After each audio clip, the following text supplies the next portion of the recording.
Hello students, നമുക്കിന്ന് 8251A USART പറ്റി പഠിക്കാം. അതായത് universal synchronous asynchronous receiver transmit. അപ്പോൾ ആദ്യം ഇതിന്റെ ഫീച്ചേഴ്സ് എന്താണെന്ന് നോക്കാം. 8251A USART എന്ന് പറയുന്നത് ഒരു ഇന്റർഫേസിംഗ് ഡിവൈസ് ആണ്. എന്താണ് ഇന്റർഫേസിംഗ് ഡിവൈസ്? മൈക്രോ പ്രോസസ്സറിനെ ചില കാര്യങ്ങളിൽ സഹായിക്കാൻ ഒരു മീഡിയേറ്റർ ആയിട്ട് ആക്ട് ചെയ്യുന്ന ഡിവൈസുകളെയാണ് നമ്മൾ ഇന്റർഫേസിംഗ് ഡിവൈസസ് എന്ന് പറയുന്നത്. ഫോർ എക്സാമ്പിൾ 8251A USART എന്ന് പറയുന്നത് ഒരു മീഡിയേറ്റർ ആയിട്ട് ആക്ട് ചെയ്യുന്ന ഒരു ഡിവൈസ് ആണ്. കാരണം പെരിഫറൽ ഡിവൈസസ്, അതായത് ഇൻപുട്ട് ഔട്ട്പുട്ട് ഡിവൈസസ് നമുക്കറിയാം വളരെ സ്ലോ ഡിവൈസസ് ആണ്. അതുപോലെ തന്നെ പെരിഫറൽ ഡിവൈസസ് ഡേറ്റകൾ സീരിയലായിട്ടും ചില പെരിഫറൽ ഡിവൈസസ് ഡേറ്റകൾ സീരിയലായിട്ട് മാത്രമായിരിക്കും സ്വീകരിക്കുന്നത്. അതുപോലെ തന്നെ ഇൻപുട്ട് ഡിവൈസ് ആണെങ്കിൽ സീരിയലായിട്ടായിരിക്കും കൊടുക്കുന്നത്. അപ്പൊ CPU-ന് പക്ഷെ ഡേറ്റ എങ്ങനെ വേണം? CPU ഒരു പാരലൽ ഡിവൈസ് ആണ്, പാരലായിട്ട് ഡേറ്റ കിട്ടണം. അപ്പൊ ഈ 8251ന്റെ പ്രധാനപ്പെട്ട ധർമ്മം എന്തെന്ന് ചോദിച്ചാൽ ഇങ്ങനെ കിട്ടുന്ന സീരിയൽ ഡേറ്റയെ പാരലാക്കി മാറ്റുക, അല്ലെങ്കിൽ തിരിച്ച് CPU-ന് വരുന്ന പാരലൽ ഡേറ്റയെ സീരിയലാക്കി ആർക്ക് കൊടുക്കുക? പെരിഫറൽ ഡിവൈസിന് കൊടുക്കാം. അല്ലെങ്കിൽ പെരിഫറൽ ഡിവൈസിലുള്ള സീരിയൽ ഡേറ്റയെ പാരലാക്കി CPU-ന് കൊടുക്കുക. അപ്പം ഈ പെരിഫറൽ ഡിവൈസിനും മൈക്രോ പ്രോസസ്സറിനും ഇടയ്ക്ക് ഒരു മീഡിയേറ്റർ ആയിട്ട് ആക്ട് ചെയ്യുന്ന ഡിവൈസ് ആണ് 8251. ഇതിന്റെ പ്രധാനപ്പെട്ട ധർമ്മം ഇതാണ്. It convert serial data to parallel data and vice versa. ഇതാണ് അത് ചെയ്യുന്നത്. അപ്പം ഇതൊക്കെയാണ് അതിന്റെ ഫീച്ചേഴ്സ്. 8251 ചിപ്പ് എന്ന് പറയുന്നത് universal synchronous asynchronous receiver transmitter എന്ന് പറയും. സിങ്ക്രോണസ് എന്താണെന്ന് നിങ്ങൾക്കറിയാം. Synchronous means synchronized with the system clock. Asynchronous means not synchronized with the system clock. It acts as a mediator between the processor and peripheral devices. It converts serial data to parallel data and vice versa. മനസ്സിലായല്ലോ? Micro പ്രോസസ്സറിനും peripheral ഡിവൈസസിനും micro പ്രോസസ്സറിന് direct ആയിട്ട് peripheral ഡിവൈസുമായിട്ട് communicate ചെയ്താൽ ഒരുപാട് സമയം waste ചെയ്യേണ്ടതായിട്ട് വരും.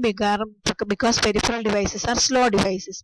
പിന്നെ most of the peripheral devices receive data in serial format, but processor creates parallel data. So when processor wants to send data to peripheral devices, the parallel data should be converted into serial data. Similarly, if peripheral devices wants to communicate with the microprocessor, then also the serial data has to be transmitted to parallel data. 8251 is a device which converts the serial data to parallel data as well as parallel data to serial data.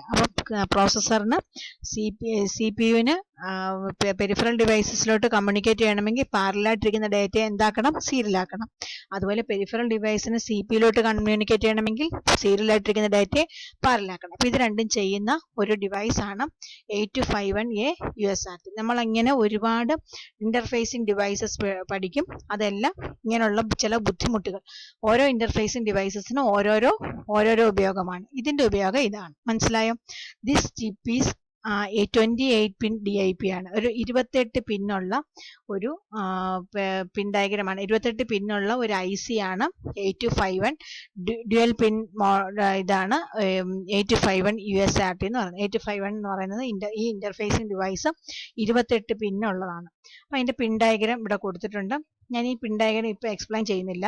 നമ്മൾ internal architecture പഠിക്കുമ്പം ഓരോ internal ആർക്കിടെക്ചറിലെ ഓരോ ബ്ലോക്കുമായിട്ട് associate ചെയ്ത് പിന്നുകൾ പഠിക്കും. അങ്ങനെ പിന്ന് പഠിച്ചു കഴിയുമ്പോൾ നമ്മൾ ഈ മൊത്തം പിന്നും കവർ ചെയ്യും. പ്രത്യേകിച്ച് പിന്നെ ഇതിന്റെ പിൻ ഡയഗ്രം ഇത് വരയ്ക്കാൻ മാത്രം പഠിച്ചാൽ മതി. പിൻ ഡയഗ്രം വരയ്ക്കാൻ പഠിക്കണം. അല്ലാതെ ഇതിന്റെ പിൻ എക്സ്പ്ലെയിൻ ചെയ്യുന്നത് നമ്മൾ ആ ഇന്റേണൽ ആർക്കിടെക്ചറിലെ ഓരോ പിന്നും എക്സ്പ്ലെയിൻ ചെയ്യും. പിന്നെ പ്രത്യേകിച്ച് ഇത് എക്സ്പ്ലെയിൻ ചെയ്യേണ്ടുന്ന കാര്യമില്ല. പിൻ ഡയഗ്രം വരയ്ക്കുക, നേരെ എന്നിട്ട് എന്ത് ചെയ്യുക? ഇന്റേണൽ ആർക്കിടെക്ചർ ഓഫ് 8251 പോകുക.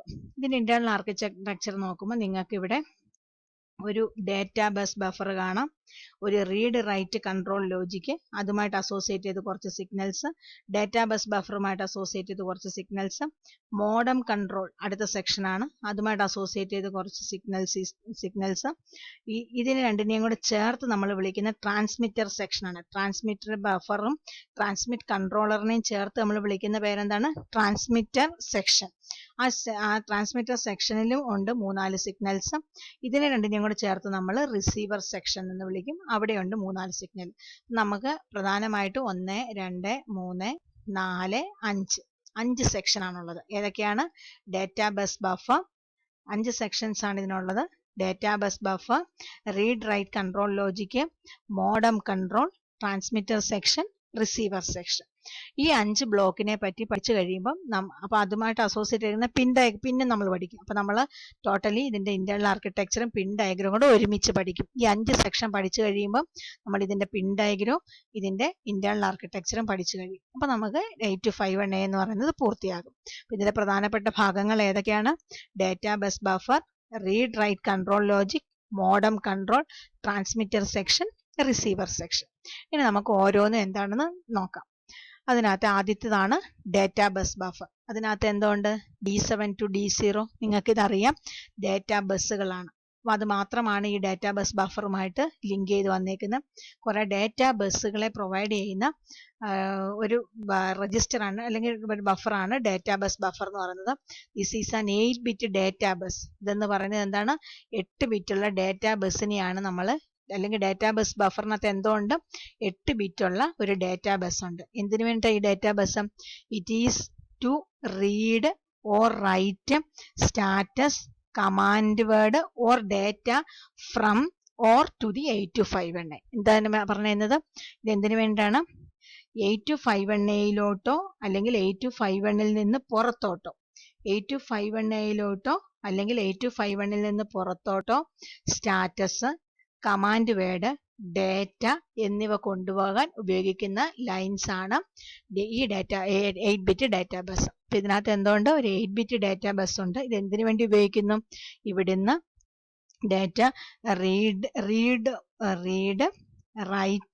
Or write status, command word or data.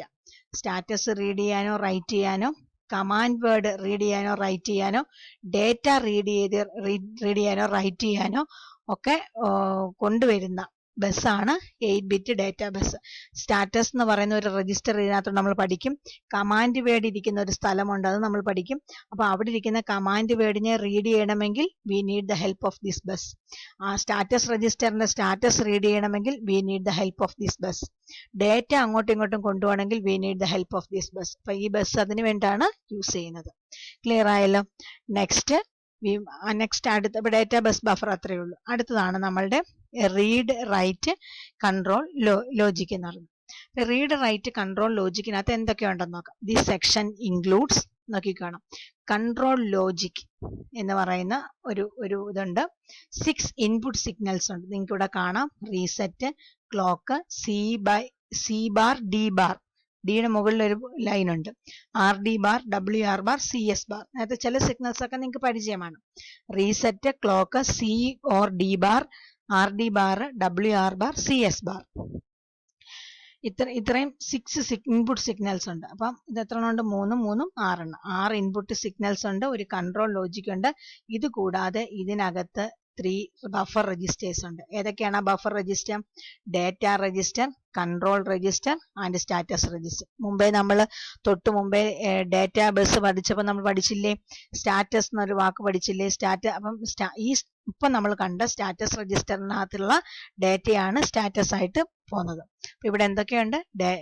ഇതിനകത്ത് ഒരു കൺട്രോൾ ലോജിക് ഉണ്ട്, 6 ഇൻപുട്ട് സിഗ്നൽസ് ഉണ്ട്, പിന്നെ 3 ബഫർ രജിസ്റ്റേഴ്സ് ഉണ്ട്. എന്തൊക്കെയാണ് buffer register? Data register, control register and status register. ഇനി നമുക്ക് ഓരോന്നും എന്താണെന്ന് നോക്കാം.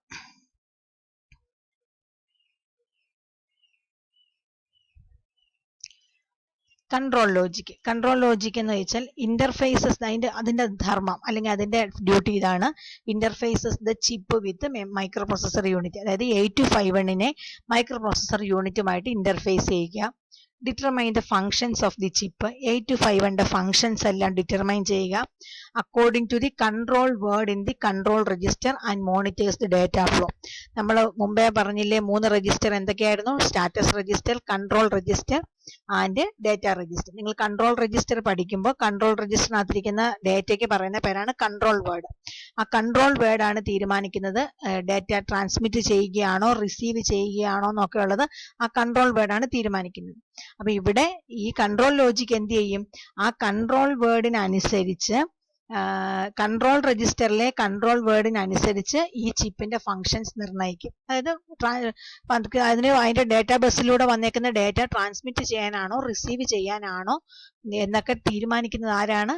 ഈ കൺട്രോൾ ലോജിക്കാണ്. കൺട്രോൾ ലോജിക്കിന്റെ ധർമ്മം എന്താണ്? It interfaces the chip with the microprocessor unit, determine the functions of the chip. ഈ ചിപ്പിന്റെ പൂർണ്ണ ഫങ്ഷൻസും ഡിറ്റർമൈൻ ചെയ്യുന്നത് കൺട്രോൾ ലോജിക്കാണ്. എന്തിനെ ആസ്പദമാക്കിയാണ് ഫങ്ഷൻസ് നിർണ്ണയിക്കുന്നത്? According to the control word in the control register. അതിപ്പോ നമ്മൾ പഠിക്കും. കൺട്രോൾ രജിസ്റ്റർ മുമ്പേ 3 രജിസ്റ്റർ പരിചയപ്പെട്ടായിരുന്നു. അതിനകത്തെ കൺട്രോൾ രജിസ്റ്റർ എന്ന് പറയുന്ന രജിസ്റ്ററിനകത്തിരിക്കുന്ന കമാൻഡ് അനുസരിച്ച് ഈ 8251ന്റെ ഫങ്ഷൻസ് എല്ലാം ഡിറ്റർമൈൻ ചെയ്യുന്ന ഒരു പാർട്ടാണ് ഈ കൺട്രോൾ ലോജിക് എന്ന് പറയുന്നത്. And monitors the data flow. 8251 എന്തിനു വേണ്ടിയിട്ടാണ്? ഡേറ്റയെ പെരിഫറൽ ഡിവൈസസിന് കൊടുക്കാനും അതുപോലെ പെരിഫറൽ ഡിവൈസിന് ഡേറ്റയെ CPU കൊടുക്കാനും. അപ്പൊ ഡേറ്റ ട്രാൻസ്ഫർ ആണ് അവിടെ നടക്കുന്നത്. അതിനെ മോണിറ്റർ ചെയ്യുക എന്നുള്ളതാണ് കൺട്രോൾ ലോജിക്കിന്റെ ധർമ്മം. ഇനി അടുത്തത് നമുക്ക് നോക്കാം. അപ്പൊ കൺട്രോൾ ലോജിക് കഴിഞ്ഞു. നെക്സ്റ്റ് 6 ഇൻപുട്ട് സിഗ്നൽസ് ആണ്. അപ്പൊ എന്തൊക്കെയായിരുന്നു ഇത്? ഈ റീഡ് റൈറ്റ് കൺട്രോൾ ലോജിക്കിൽ എന്തൊക്കെയായിരുന്നു ഉള്ളത്? ഒന്ന് കൺട്രോൾ ലോജിക് ഉണ്ട്, പിന്നെ 6 സിഗ്നൽസ് ആണ് നമ്മൾ പറഞ്ഞത്. 6 സിഗ്നൽസ് എന്തൊക്കെയാണെന്ന് നോക്കാം. ഒന്നാമത്തെ signal chip CS, chip select. നിങ്ങൾക്കറിയാം, ഇത് നിങ്ങൾക്ക് ഫിഗർ നോക്കുമ്പോൾ അറിയാം. ചിപ്പ് സെലക്ടിന്റെ മുകളിൽ ഒരു ബാർ ഉണ്ട്. എന്ന് വെച്ചാൽ when the signal goes low, 8251 is selected by the microprocessor unit for communication. അല്ലെങ്കിൽ മറ്റൊരു രീതിയിൽ പറഞ്ഞാൽ ഈ സിഗ്നൽ ലോ ആയിരിക്കുമ്പോഴായിരിക്കും 8251 ആക്റ്റീവ് ആയിട്ട് വരുന്നത്. അല്ലാത്തപ്പോഴല്ല 8251 ഡീആക്ടിവേറ്റഡ് ആയിരിക്കും. ഇനി C bar D bar. D bar എനിക്ക് ഇവിടെ ഇടാൻ പറ്റാത്തതുകൊണ്ടാണ് ഇടാഞ്ഞത്. C ബാർ, ഡിയുടെ മുകളിൽ ഒരു ബാർ ഉണ്ട്. ആ സിഗ്നൽ എന്താന്ന് ചോദിച്ചാൽ when the signal is high ആവുമ്പോൾ C ആണ് ആക്റ്റീവ് ആയിട്ട് വരുന്നത്. അപ്പം കൺട്രോൾ അല്ലെങ്കിൽ സ്റ്റാറ്റസ് രജിസ്റ്റർ ആയിരിക്കും അഡ്രസ് ചെയ്യുന്നത്. ഈ സിഗ്നൽ ഹൈ ആയിട്ട് നിന്നാൽ അപ്പൊ എന്താണ് നമ്മളിപ്പോ പഠിച്ച 3 രജിസ്റ്റർ, ആ 3 രജിസ്റ്ററിലെ കൺട്രോൾ അല്ലെങ്കിൽ സ്റ്റാറ്റസ് രജിസ്റ്റർ ആയിരിക്കും അഡ്രസ് ചെയ്യുന്നത്. ഈ സിഗ്നൽ ലോ ആയിട്ടിരുന്നാൽ ഡേറ്റ രജിസ്റ്റർ. ഇനി ഈ കൺട്രോൾ രജിസ്റ്റർ ആണോ സ്റ്റാറ്റസ് രജിസ്റ്റർ ആണോ എന്നറിയാൻ നമുക്ക് തൊട്ടടുത്ത സിഗ്നലുകൾ പഠിക്കുമ്പോൾ മനസ്സിലാവും. ഇപ്പൊ ഇവിടെ പറഞ്ഞിരിക്കുന്ന കൺട്രോൾ ഓർ സ്റ്റാറ്റസ് എന്നല്ലേ. അപ്പൊ നിങ്ങൾക്ക് ഒരു സംശയം തോന്നും, കൺട്രോൾ രജിസ്റ്റർ ആണോ അതോ സ്റ്റാറ്റസ് രജിസ്റ്റർ ആണോ? അത് ഡിറ്റർമൈൻ ചെയ്യുന്നത് തൊട്ടടുത്ത സിഗ്നലുകളാണ്. അപ്പൊ അതോട് പഠിക്കുമ്പോൾ നിങ്ങൾക്ക് കൺട്രോൾ രജിസ്റ്റർ ആണോ അല്ലെ ഒരു സമയത്ത് ആക്സസ് ചെയ്യുന്നത് അതോ സ്റ്റാറ്റസ് രജിസ്റ്റർ ആണോ എന്ന് കൃത്യമായിട്ട് മനസ്സിലാക്കാൻ തൊട്ടടുത്ത സിഗ്നലിലൂടെ മനസ്സിലായെങ്കിലേ പറ്റത്തുള്ളൂ. അപ്പൊ ഈ സിഗ്നലിന്റെ പ്രത്യേകത എന്താണ്? ഈ സിഗ്നൽ ലോ ആയാൽ ഡേറ്റ രജിസ്റ്റർ ആക്സസ് ചെയ്യും പ്രോസസർ. ഈ സിഗ്നൽ ഹൈ ആയാൽ കൺട്രോൾ രജിസ്റ്ററും സ്റ്റാറ്റസ് രജിസ്റ്ററും ആയിരിക്കും ആക്സസ് ചെയ്യുന്നത്.